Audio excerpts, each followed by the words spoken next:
So what we're talking about with regard to China and its coal consumption and oil and world coal consumption is just what the Limits to Growth study was describing in 1972, an end to growth. Now, why aren't politicians telling us about this?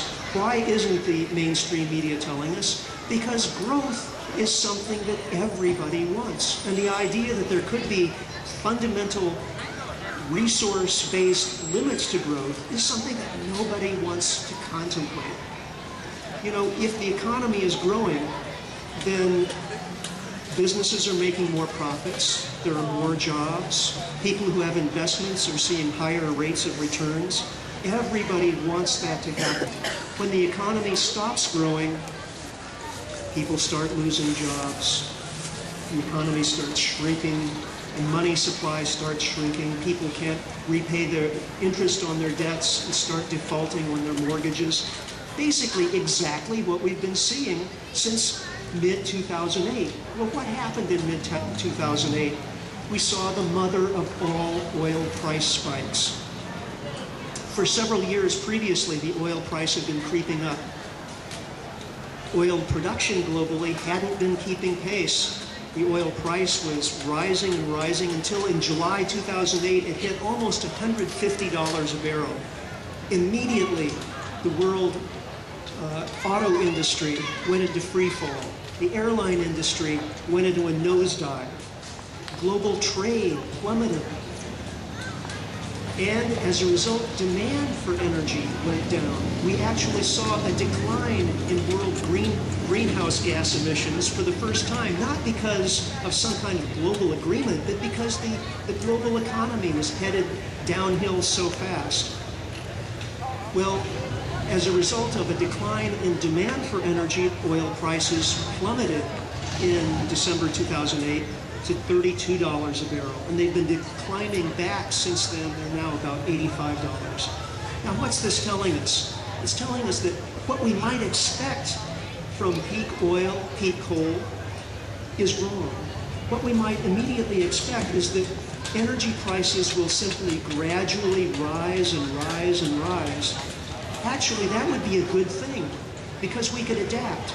If we knew that the oil price next year is going to be $5 or $10 higher, and then $5 or $10 higher than that the next year, we could buy more fuel-efficient cars, we could retrofit our transport systems and our economy as a whole, and adapt. But that's not what's going to happen. What we'll see is increasingly fluctuating, volatile energy prices that will make adaptation very difficult. The only thing that could avert that would be planning, centralized planning of energy production and distribution. And that's not something we're likely to see from this or any government, quite frankly. We can't stop growth from ending. I've discussed 2 limits to growth. There are so many more: fresh water, fish in the world's oceans, minerals, metals. But what we can do is learn to live in a non-growing economy. Now that sounds scary at first. I talked earlier about what growth means and what the end of growth means to things like investments and jobs. But we have to understand from a historic perspective, this growth-based economy we've all gotten used to is a historic anomaly. It's only been around for the past few decades. For the vast majority of human history, people lived in economies that were basically stable, steady state. So what we're talking about here is a reversion to the normal state of affairs in human lives, in communities. Now, in fact, we could still have growth, improvement in our lives, but just not in the way that we become accustomed to. What we can have is growth in per capita throughput of resources and materials and energy. That's simply not in the cards. It's not going to be possible. But we could still have growth and improvement in our cultural lives, in education, in the quality of our relationships with one another and with the environment. And we know how to produce these things by spending more on education and healthcare, less on military, less on things that produce pollution and greenhouse gas emissions.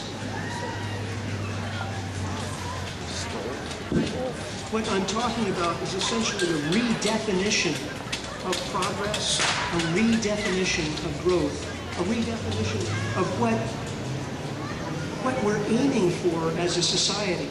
Currently, what we aim for is an increase in GDP. And what can do that? Anything that requires us to spend more money. So if we build more prisons, that's an increase in the GDP. If we buy more bombs and drop them over some country on the other side of the planet, that's an increase in the GDP because we're spending money, creating jobs in the military-industrial complex or the prison-industrial complex. It all comes out on the plus side of the balance sheet. We can't think that way anymore. As a society, we have to start thinking about how to increase our quality of life, and that means increasing the resilience of society. Because we can no longer grow our economy in accustomed ways, we have to start thinking about how to make our society more resilient. Resilient means able to withstand shocks and continue to function.